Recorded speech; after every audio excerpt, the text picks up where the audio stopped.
মধ্যে কাজ শেষ করার লক্ষ্যমাত্রা ধরা হলেও তা পূরণ করা সম্ভব নয়। প্রকল্পের মেয়াদ আরো 3 থেকে 4 বছর বাড়ানোর প্রয়োজন হতে পারে, ফলে ব্যয় আরো বাড়বে।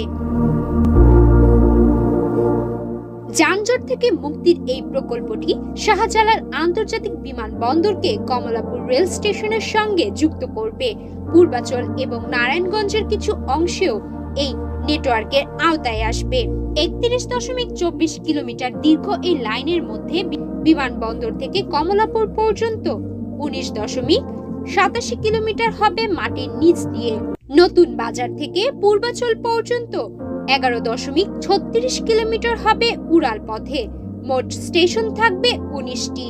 এই পথ দিয়ে প্রতিদিন 8 লাখ যাত্রী যাতায়াত করতে পারবে। বাংলাদেশ পরিবহন খাতে এটাই হবে বৃহত্তম একক প্রকল্প। 2030 সালের মধ্যে ঢাকা ও এর